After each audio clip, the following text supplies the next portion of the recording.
Hey everyone, this is Rachel and welcome to another scrapbooking process video. If you hang out until after the video is through, there are always detailed shots of my current layout. Let's get going!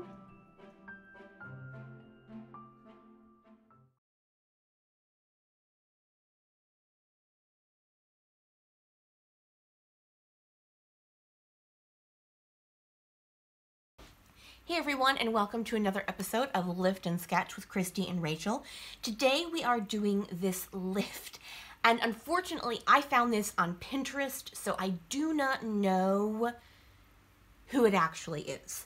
I tried to follow it back and it went to scrapbook.com, but it did not list who it was. It was part of, these products were used for this layout, so, and Xanthi is trying to join us.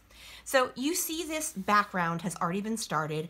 I just started this as an experiment. I was playing with a stencil I had received, and so I didn't necessarily mean this to ever be a specific layout, but I saw it and I thought it would work well for these particular photos. This is Tuscan Sun and Mango Tango, so I'd probably recently received these when I got here. So I also, in the layout we are lifting, there's multiple different stencils used, so I thought I would use this stencil. This is a Dina Wakley stencil for Ranger, and pull in my third color that is my triad of multiple uses, and that is the Jenny B. Blue Vibes by Shimmerz paints. And so I'm going to go ahead, get you put on fast forward. Before I do, I just want to make sure to tell you, head on over to Christy's channel, check out her take on this lift. I will put a link to her channel in the description box below. So let's go ahead, get started, and let's get going. Okay, so first thing I'm going to do is make a decision about which star to use, and I decided to go with the larger sticky outy star. I'm sure there's a proper name for it. And think about it. So I use Post-it notes to kind of go around so I don't have any overspray. And I said I'm going to use Jenny B. Blue, and I do, and then I use way too much of it. So I'm like, well, first of all, I should get out my what will one day become a junk journal type thing, or art journal type thing. I'm not quite sure what it's going to be yet. Right now, it's just whenever I have extra mixed media, I put it in there. And I'm going to do one at the upper left and then one at the lower right. I use a proper amount of mist on the bottom one. When I pull it up, you'll see it's overly saturated, but I have this roll of toilet paper by my desk for some reason, and once I roll that over, it turns out perfectly fine. I'm super happy with it. Now everything is dry, so I'm going to go ahead and cut down my cardstock. I forgot that, hello, it's white, you need to measure to 12 inches. Thankfully, I didn't undercut it. I would have had to then find a piece to border it. And I'm going to take my Jenny B. Blue and just kind of mist over it, and I'm going to do the same with some Mango Tango, and I believe I'm going to do the same, yes, with some Tuscan Sun as well. Give it some pops of color along with the stenciled stuff in the background. So while that is drying, I'm going to start working on my photo block. Now, in the original layout, there isn't as many paper layers. There's more doilies and things along that way. I didn't think that worked well with the look of these photos, so instead I'm going to be going with layers of different pieces of paper. I am using the Jillibean Soup Bowl of Dreams line. This is one I have a ton of because I won the entire collection pack from Jillibean Soup, so I have quite a bit of paper. I'm going to be doing a mix of tone-on-tone or watercolor paper in coral, in blue, in yellow, and pink, along with pops of multicolor pieces. Now I trim out that card that says good things. I don't actually end up using it, but I thought it looked cute and I thought I might use it, but not in this particular case. So I'm mixing my layers of multicolored items and tone-on-tone things, and that's what I like to do when I'm using multiple patterns of paper. That way you get the same tonal qualities of all the colors, but a mix of pops of multicolor items and tone-on-tone things. That's just the way I prefer to do my layers. So I've got the coral and the pink and the yellow and the aqua blue, and then I have the multicolor floral pieces and the multicolor scribbly dots as well. So I'm liking the way this is going. It's not like this isn't exactly how it's going to go. I'm going to shrink everything down a little bit, but I like the main idea of this. So I go ahead and I trim down that pink piece just because I'm tucking just a little bit behind it, so I don't necessarily need it to be that large.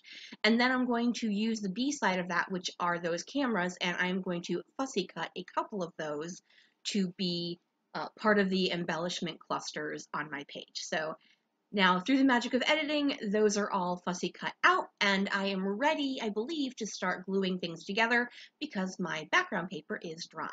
Now, when I do something like this, what I normally do, just to keep my papers where I like them, is to work from the top down, gluing each layer on separately. Now, that yellow card has words on it that I don't necessarily want. I do want the yellow and I want the arrows, so I'm planning on just covering up those words with my photo and then also with that floral piece of paper as well. So see, that's exactly what I did.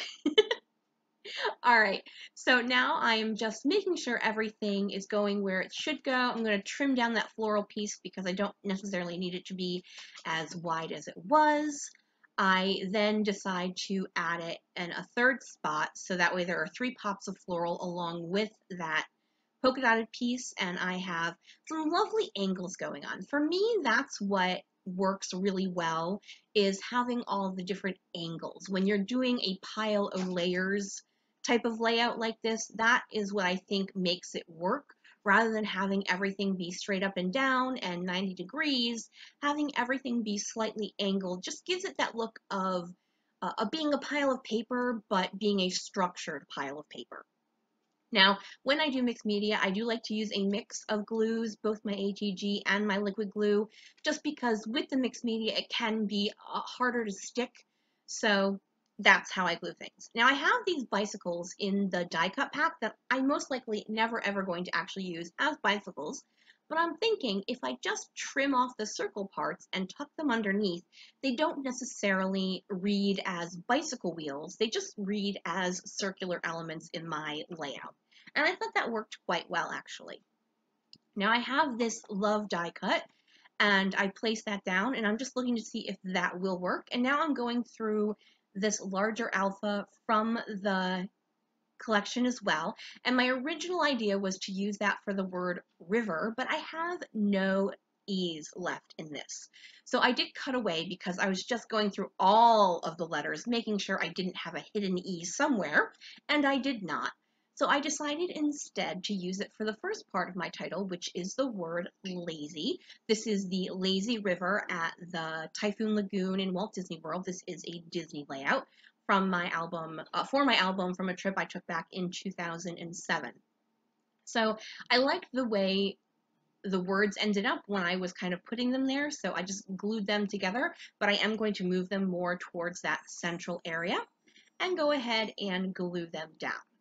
I do love the multi-pattern look to this alpha. It's just a matter of actually keeping track of what letters you have left, because otherwise I would not have spent all that time looking for an E. So I'm going to finish off my title using these green October afternoon daily flash stickers, and so my entire title of Lazy River is all set. Now it looks kind of funky right now. I am going to add some embellishments, and that will finish off the embellishment cluster by the title and make it look less clunky. So I add one of my fussy cut cameras. I add a little phrase sticker from the 6x12 sticker sheet that came with the collection, and I'm also going to add some things later on. I'm going through the die cut pack right now, adding a couple of floral pieces to each of the embellishment areas. I add that larger floral down at the bottom because that's where it has room to be. And then I add some smaller florals up at the top because there's already other things there so there isn't as much room. So I'm also adding a couple of arrow die cuts along with the floral pieces, and I'm going to do the same with my puffy stickers that I'm adding now.